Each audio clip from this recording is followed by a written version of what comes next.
Hi, everyone, and welcome. I'm Kelly McFarland, and this is the Surviving Life Today podcast. It's not really a podcast, it's more of a journal, blog, chat, interview, project center, your companion through the resistance. I'm not too sure what it is.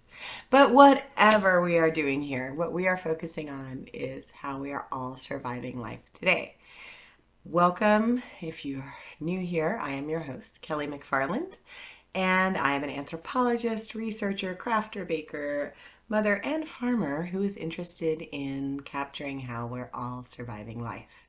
This is the interview series, not interview, this is the introduction series, my apologies.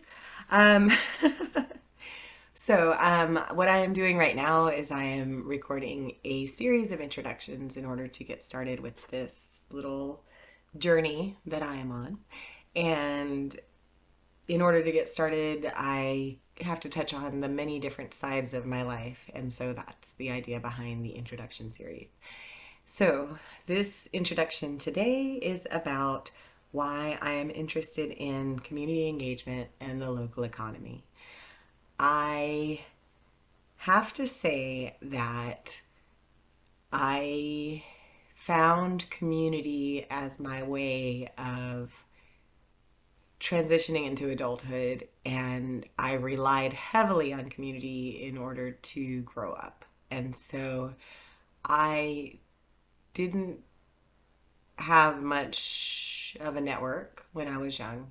And it was largely through moving around and meeting people and learning from them and learning from all these different groups of people that has led to who I am today and how I am today. And so because of that, I know that I am just really big on community and really big on we can learn a lot from each other. And so, just kind of talking about why community engagement, why the local economy. The first point that I always love to make is that we should focus on local first before we focus on state, national, all these different levels. I am a researcher of food, so this is kind of food framed, but this also applies to all these other local economy businesses. And so one of the first reasons behind supporting local is the velocity of money.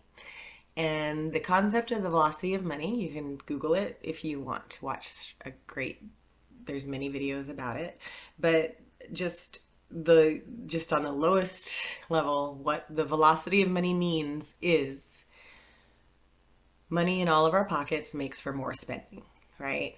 So when you consider like a billionaire can only buy so many pairs of pants, but if all of us have an extra $30, then everybody can afford to buy a pair of pants. So that's that many more pairs of pants that are sold. Whatever you want to consider that, right? So if we're considering the local economy and food, if people are spending their money on local restaurants and local businesses and local food endeavors, farms, food processors, those kinds of a thing, we have more money in the local economy to spend, right? If we're not spending money on local, then our local money is going elsewhere. If we spend money at a restaurant who is based in New York, then our money goes to pay the servers, pay the employees, pay the manager, and then all the rest goes to New York, right? And so velocity of money is just kind of keeping this in mind that if I spend my money and it stays in the community, I have a much better likelihood of someone spending my money back and the money cycles, right? And so this is the idea behind when they release stimulus checks into the economy and stuff like that, they're trying to get us all to spend money so that the economy has money circulating. Think of that on a local level. The more people that are spending money into the local economy, the more a local economy will flourish. And so when you consider the population of North Texas, which has boomed insanely in the past 30 years, right? Then this population growth should really perpetuate all of us getting richer in the North Texas area, which you can check your bank account. I'll check mine. This is not happening. And so in order to kind of approach this from the bottom up of how can we change things, one of the main things is spending money that stays in the region, in the city, in the North Texas area. And then if you cannot find what you are looking for produced in the North Texas area, start branching out. But then don't necessarily branch out to someone in wherever, right? So like try to find Texas based and then try to find US based and go from there. Now, I do know the one kind of really negative thing about US based industrial is that a lot of the regulations around food and things like that have been stripped. And I don't know. So this is another kind of like thing to pump up local, because a lot of the times local small scale distributors, local small scale food processors, local small scale cottage food bakers and stuff like that actually hold themselves to a higher health standard. And because of that direct accountability, because if something bad was to happen, I'm the one who has to be responsible for it. It's not just some company. So there's actually kind of another level of assurance that these people are taking the care of your food to keep it good, clean, fresh food. Okay.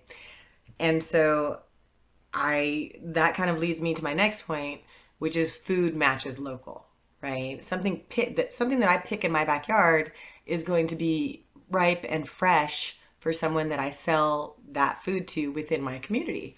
But if I pick 100 of those and then ship them, they're going to go bad faster. Or, like in the case of tomatoes, I can pick them before they are ready to be shipped and they can get ripe in shipping.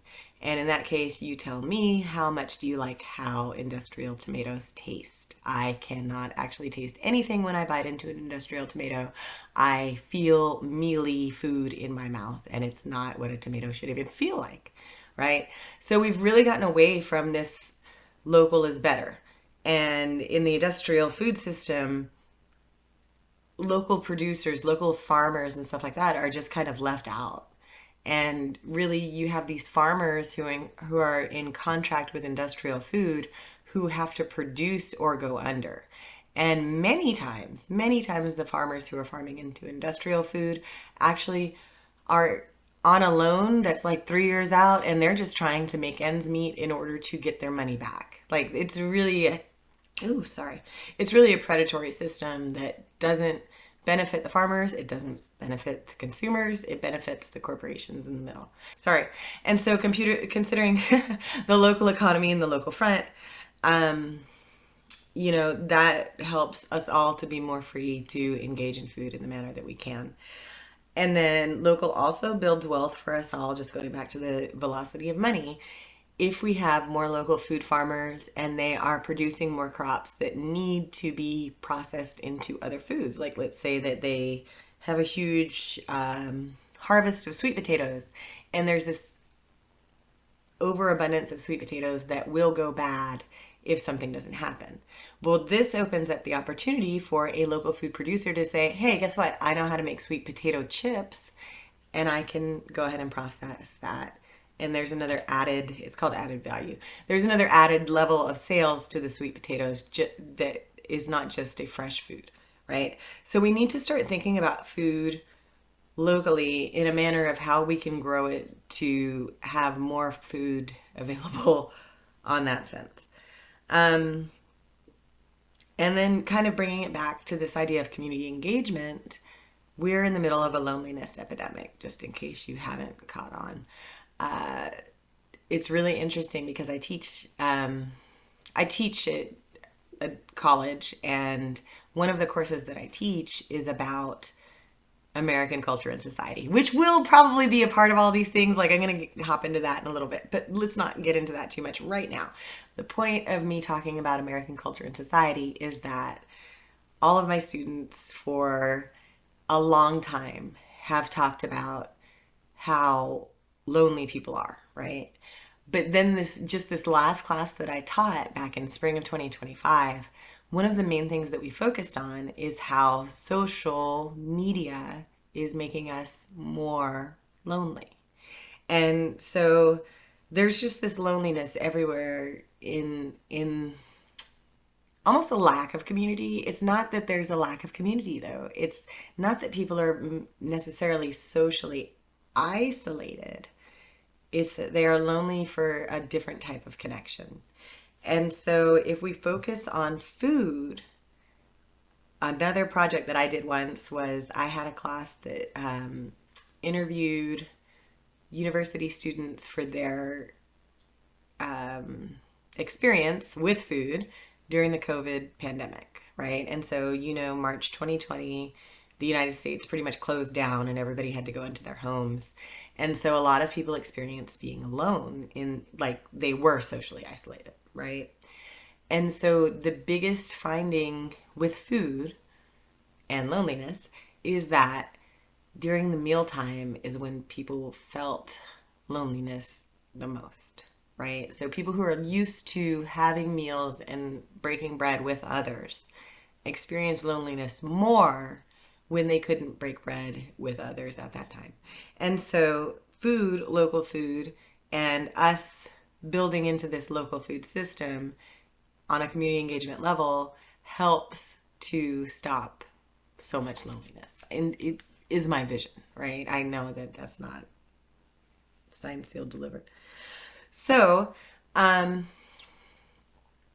think that's probably a good enough explanation of why I am so interested in community engagement and why community engagement kind of builds the local economy and why all of this has to do with food, right? And so I struggle, as an anthropologist, I struggle to talk about food sometimes just because culturally food is so diverse. But one of the main things that I can say is that food is one of the centers of community engagement and is one of the centers of us not being lonely anymore. And so I guess, what do you think? Do you think that if we build a strong local system, that this would help for community engagement? Do you think that if we had a strong local food system, it would make us have more money? Do you think that there's actually wisdom in that, or do you think that it's just there's something that I'm missing here, right? Feel free to tell me, please. Comment, like, subscribe, hype me up, do what you want. No negative vibes. But that's all with the community engagement and the local economy. I have some more things to talk about, but for right now with the introduction series, I think that's it with that topic. So I'm going to see you next time. And until then, I hope that you all survive and thrive in your lives. Take care.